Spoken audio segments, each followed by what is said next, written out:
And we are back, boys and girls. No. So, a little bit about these players. Garchompro is running a team of. Actually, if you want to read that off, I gotta do some real quick. So Garchompro is running the Kyogre Lunala core that we've seen a lot of recently. He is running Lopunny as his fighting type. Rounds out the team with Celesteela, Crobat, and Tapu Koko. And then we have Ryan Herbert running the Xerneas Rayquaza core with Tapu Fini, Tapu Lele, Incineroar, and Amoonguss as his other core Pokemon. One thing I see right off the bat is that Celestial is really good against this team. Oh, also before I mention, mostly these players right now, this is their playing in for Top Cut. Since they're both at X2, if they lose, then they can't. Then they can't. They can't get in. We decided not to stream the XOs because there was no point in streaming the XOs. Realistically, And so the winner hopes alive, and the loser goes home or but stops playing. And yeah, you're right. Looking at this matchup, Steela is really strong. Rayquaza doesn't have a ton of ways to hit it, and Xerneas doesn't have a ton of ways to hit it. And really, the only Pokemon that can do damage to it is Ryan's Incineroar. So he's going to have to he's gonna have to play around smart that. and Yeah, unless the Rayquaza has a move that we're not familiar with. If it has something like Overheat, then it might have a better way of dealing with it. right. That makes sense. The one thing is though, like his team. Oh wait, I got Tom. Sorry. One thing is, his not only is Ryan's team weak to Rayquaza, it's also weak to Lunala. Like also, or not Rayquaza. Sorry, Celesteela. I'm blanking out. Sorry. And once again, his best answer to Lunala is also his Incineroar, and so Incineroar is going to have to do a lot of work, and it's threatened by the Kyogre and it's threatened by the Lopunny, so he's going to have to position it really well if he wants to. Right. So we see Ryan leads with his Incineroar and Tapu Fini, while Garchomp Pro leads with his Lunala and Tapu Koko, threatening the fake out, threatening any sort of support move that Tapu Fini wants. Of course, Tapu Fini is threatened by the Tapu Koko's electric moves, Right. and Lunala often wants to go for speed control, Right. but is threatened by the Incineroar. We could also potentially see a Z move coming out from Incineroar, which could be threatening to say the least. Right now we see a Don't Protect come out from Lunala and Coco, and then we see a U-turn, not opting to go for the fake out onto. We see a U-turn on the Coco, and then we also see a Nature's Madness try to go on Lunala. So maybe Ryan's trying to play around, trying to go for a trying to predict the Z move turn one maybe, and just trying to capitalize on the fact that Lunala be at half health, and his other ones would maybe kill him. I don't know. Right. And really strong on Lunala because not it ignores the Shadow Shield and still does a full half the health. And Lunala is not a very bulky Pokemon once Shadow Shield is broken, and so most attacks will kill it from 50%. Right. Snarl will come out from Incineroar, not only weakening the Kyogre that just came in, but also the Lunala. And however, Lunala dodges the Nature's Madness. Right. It's very unfortunate for Ryan though. He does break Shadow Shield and he gets Lunala at -1. But the thing is, now that Lunala like isn't at that health, some things might not be able to KO, and there's just so many things that could go on. Right now, the Kyogre actually goes for a water spout, while the Lunala goes for a Z move into the Tapu Fini, getting a knockout. And now we see a Rayquaza come in, and a Xerneas also come in. Now we see both these mons really get threatened by Geomancy right now. Most of Isaac's mons in the back don't really have anything for a Geomancy. So Except for the Celesteela, of yeah, course. well, except for the Celestial. Which hasn't But been revealed. yeah, obviously something might happen. Oh, we actually do see a crit from onto what's it called? We see onto it. the Xerneas, Yeah. making it do a little more damage, doing about half health, and of course ignoring the special attack drop that Kyogre has. Right. Now we can see like the best play for Garchompro most likely is to try to go for the Rayquaza, which he does, and He does we kind of see some call the damage rolls at protect. -1 as well. He he goes for that play, which is good, and now I feel like he should bring in Celesteela right now, just because his both of his Mons are super threatened up by Celesteela, and if he tries to go for a D-Gleam, then he gets chip on the Celesteela, but it might also not be able to KO the Kyogre. And the Rayquaza is also super threatened right now. Right. And we also know that Rayquaza isn't choiced because if it was choiced, then it would have just kept going for extreme speed. But because it did not keep going for those extreme speeds, it just now is now we either know it's not boosting, it's not choice. It might be either something like a what's it called? The Salt Vest, Sash, Mm-hmm. something like that. Most Seen likely. on From what I've seen on most X-ray compositions, you want Earth Power on your Rayquaza to threaten Stack Attacka, and therefore most are either Life Orb or Assault Vest. Right, And because we didn't see any Life Orb recoil, if I were Garchompro, I would assume that this Rayquaza is an Assault Vest variant, right, which from Ice Beam or the Water Spout that reduce special attack from Kyogre, so that's tough to judge. right. Which, I mean, they're pretty much both at new. Oh wow, actually, Garchompro Garchompro predicting a double up into Celesteela, so he just straight up goes for a protect into Celesteela, and now both of these mons don't get threatened by the Celesteela anymore, or like And so yeah, said from the beginning was how does Ryan deal with the Celesteela? And in this case, he tried to double into it, and Garchompro knew knew that this game. he knew that he would double into it, so he protected and then decided to kill the Rayquaza. So yeah, going into game two though, however, I think uh, hold on one second. I think that he should. I think that Ryan should probably play around the fact that Celesteela was super bad for the end game for Ryan's team. So he should probably try to play around that. Right, and potential ways to get damage off is Nature's Madness with Tapu Fini early in the game, and a Flare Blitz with Incineroar. And if one of those two makes contact, then potentially he can power through it with his Xerneas and Rayquaza. But if Celesteela at full health is not gonna be scared of either of those two Pokemon. Right. But instead, we see Ryan lead with Amoonguss and Xerneas, which we didn't see the Amoonguss game one. No, we didn't. We also didn't see this league game one. We actually saw Fini Insane game one, which almost worked out in the in game, but actually coming out short whenever the Insane pretty much died turn one. So now Ryan's in a position where he can just Geomancy and Rage Powder, which he most likely is going to do. But however, what's it called? However, the Amoonguss is most likely going to go down now. So now we see Xerneas go for the Geomancy, and he's probably going to switch an Instant. And if he switches an Instant, that's really good for. Oh, he actually doesn't switch an Instant. Wow, interesting. Okay. We should talk about which means that he either didn't bring Rayquaza or he didn't bring Incineroar. Um, Both those mods, I feel like he's super needed. I feel like that's weird. Why would he bring? Why? I don't know. Interesting. so we do see a Gleam, and we see a Thunderbolt from Tapu Lele. That's actually so crucial for Ryan right now because now because that has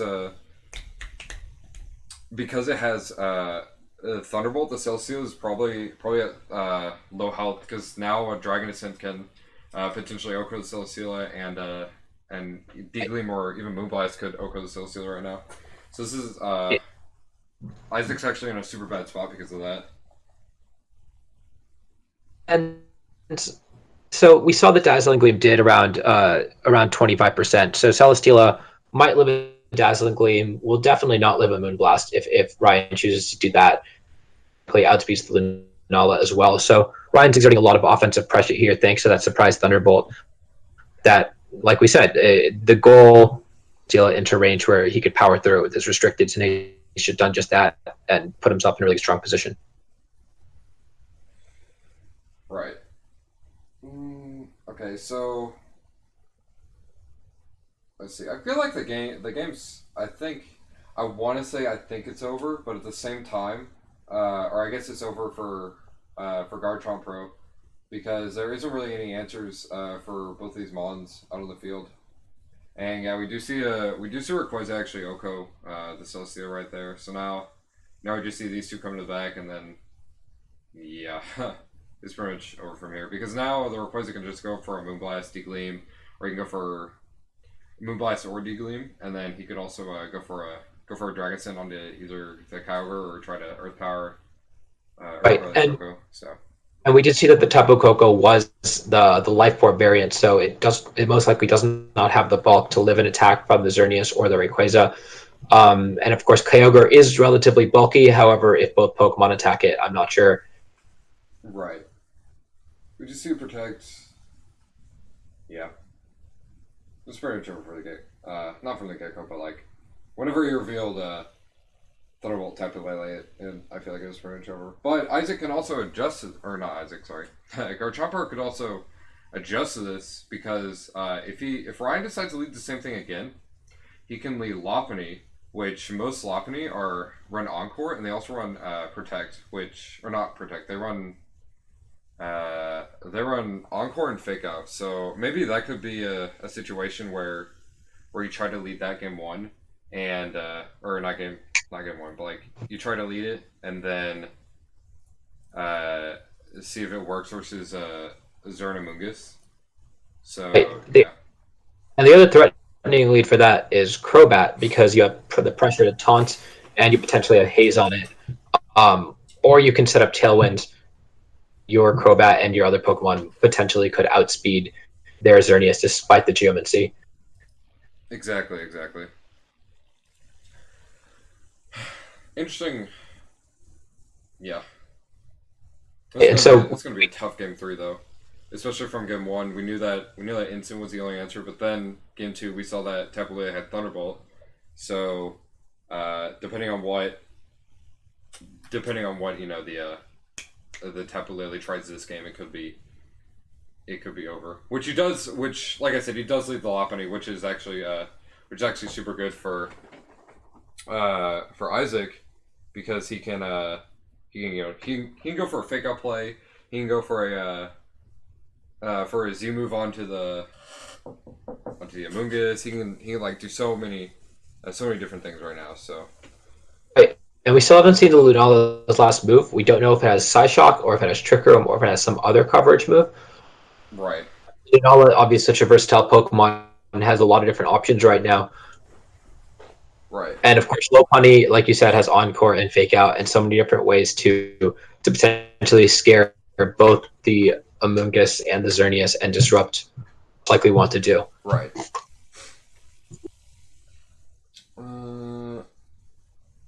Yeah, both of these players like actually thinking about their plays, because the question is like if Lopunny goes for the Fake Out on Amoonguss and Lunala sets up a Tailwind, then what does the Xerneas do, right? The Xerneas probably goes for a Geomancy, but if Lopunny goes for a Fake Out onto Xerneas and goes for Menacing Moonraze Maelstrom onto what's it called? That one.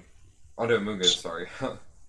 The nicknames just throw me off. If he goes for a Menacing Moonraze Maelstrom onto Amoonguss, then the question is, what is he? The question is, if it's Sash, then does it go for a Spore, or does it like? There's so many things that could happen right now.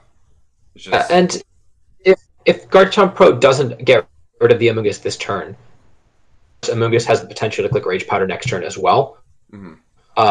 And so eventually, with all these Pokemon with exclusively single target attacks on Garchompro's side of the field, he needs to eventually get rid of the Amoonguss before he can most likely get rid of the Xerneas. other question that we don't know is what is the Amoonguss's item? Right. Because we've seen Kayapa Berry or Focus Sash are all really common, and uh, all all those different items would have different applications. We actually see this.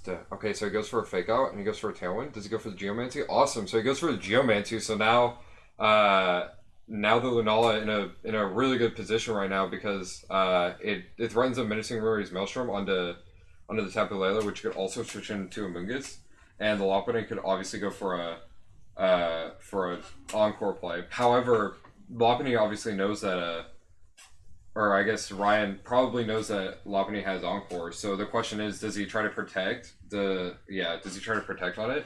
Or does he try to go for the thing? Which, no, he just decides not to and just goes for a Moongeist Beam. Makes sense. And now we see the potential back in threatening Rage Powder and kind of nullifying the potential Encore play. Exactly. We don't know the Amoonguss's item, and we don't know if Garchompro can knock it out of Lunala. It most likely can with Z move and like a return or high jump kick or a Giga Impact even. We saw some players at NASC use Giga Impact on stream. So who knows what Garchompro has, but it most like we know it has fake out and most likely has and it has, or I guess most likely it has Encore. So the question is like what are the moves to attack Lopunny? So we actually do see a frustration come out onto Lopunny here, or not Lopunny. We do see a frustration come out onto whatever it's called, the Amoonguss. God, the nicknames are throwing me off. And Lunala conserves his Shadow Shield. Right. I don't think he wanted to KO the Amoonguss that turn, even though he had the chance to, just to avoid the Incineroar coming in. Right.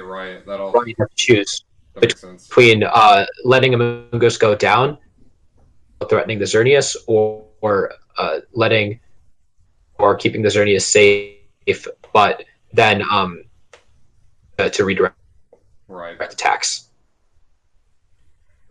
The question is, what does Ryan go for here? Because he could go for a. I think Ryan, yeah, he goes for a protect. He actually goes for a Y guard. The question is, does he go for a Z move into the Amoonguss, which he does. Obviously, Okoing that Amoonguss, which actually puts Ryan in an awesome position right now because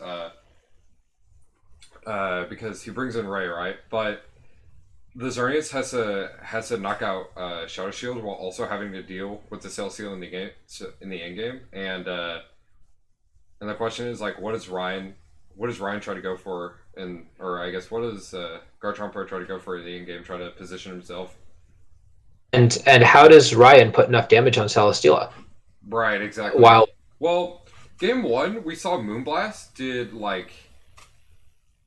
I don't remember how much it did. It did like 40. Dazzling Bloom do 25%, and so I would suspect Moonblast does about 40%. Right. It most likely does not two-shot.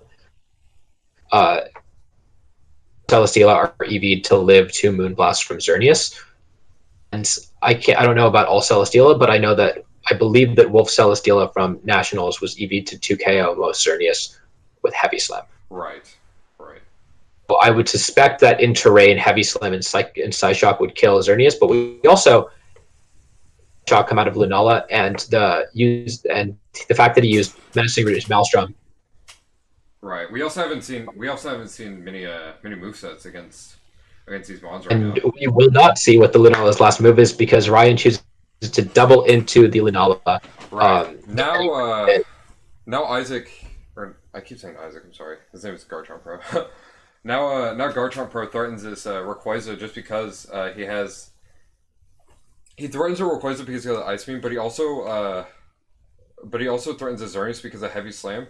The question is, does Garchompro protect his Celesteela this turn, predicting a double up, or does he try to go for a Dragon Ascent into Kyogre into Moonblast, and like does he protect? It's like there's so many things that could happen right now. It's insane the realm of possibilities. And if the Rayquaza is Assault Vest like we suspect, then it cannot protect. Vulnerable right now, and choose to if the Kyogre can live and attack from the Rayquaza, then up from the Xerneas. Right. We actually do see. Oh wait, this actually could be so good for Garchompro right now because we do see. Let's go. I'm popping up right now. Sorry. We do see a Ice Beam come out onto under Rayquaza, which doesn't reveal that it's Sash, which probably means that the Amoonguss was Sash, where as we probably suspected. So now Isaac or Garchompro just cleans up the endgame with Celesteela because Heavy Slam obviously 2 shots. And yeah, sadly no crit, but I don't think a crit really mattered. Because Water Spout just KOs. And yeah, Garchompro securing his spot in top cut. And Ryan couldn't get enough damage onto the Celesteela in that game 3. And that ended up being the deciding factor here. Yeah, I feel like not bringing Incineroar kind of punished Ryan a lot just because although Garchompro was preserving his Celesteela, which he that's obviously the correct way to preserve your Celesteela. He was playing around Incineroar so well, and Ryan just opted out to not bring Incineroar. So yeah, we'll be. Don't go away, guys. We'll be right back for matches in Top Cut. Actually, since this will be our last round, we'll update you guys on the standings and how Top Cut will be played, and what matches will be soon. But for now, don't go away. We'll be right back.